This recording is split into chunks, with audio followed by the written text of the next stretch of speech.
अब हम लोग आते हैं जर्नल एंट्रीज़ पे। ये छोटा सा टॉपिक है तो होपफुली ज़्यादा टाइम नहीं लगना चाहिए।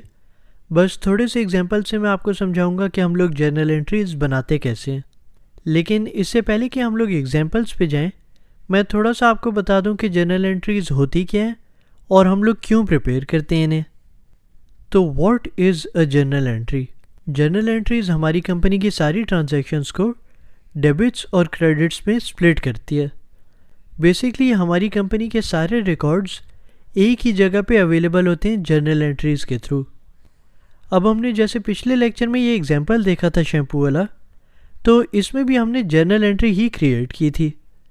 तो आपको पहले से पता तो है कि जर्नल एंट्रीज़ हम लोग कैसे बनाते हैं, लेकिन अगले लेक्चर में मैं आपके साथ थोड़े से एग्जांपल्स करना चाहता हूँ ताकि ये कॉन्सेप्ट आपके लिए और क्लियर हो जाए। अब मैं आपको बताता हूँ कि जर्नल एंट्रीज़ हम लोग क्यों प्रिपेयर करते हैं। सबसे पहले तो हमने जब अपनी फर्म की ऑडिटिंग करवानी हो तो उसमें जर्नल एंट्रीज़ बहुत काम आती हैं।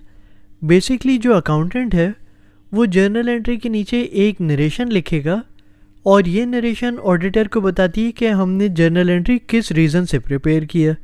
ऑडिटर ये भी देख सकता है कि अलग अलग फाइनेंशियल ट्रांजैक्शंस का हमारे बिजनेस पे क्या इम्पैक्ट हुआ है। Easy to manage cash flows, आप अपनी कंपनी की फाइनेंशियल ट्रांजैक्शंस देख के आइडेंटिफाई कर सकते हैं कि आप कैश डेफिसिट में ना जाने लगे हों। और लास्टली जर्नल एंट्रीज़ में हर ट्रांजैक्शन के साथ एक डेट लिखी हुई होती है। आपको पता होता है कि किस दिन क्या फाइनेंशियल एक्टिविटी थी आपकी, आपने कब किसी से पेमेंट रिसीव करनी है, कब किसी को पैसे वापस देने हैं, वो सब आपको जर्नल एंट्रीज़ के थ्रू याद रहेगा। तो जर्नल एंट्रीज़ के बहुत सारे पर्पस होते हैं और अगर आपने अपनी अकाउंटिंग की कोर स्ट्रॉन्ग करनी है तो बहुत ज़रूरी है कि आप जर्नल एंट्रीज़ के साथ कंफर्टेबल हों।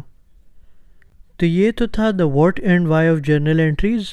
अब हम लोग अगले लेक्चर में चलते हैं जिसमें मैं आपके साथ थोड़े से जर्नल एंट्रीज़ के एग्जांपल्स करूं।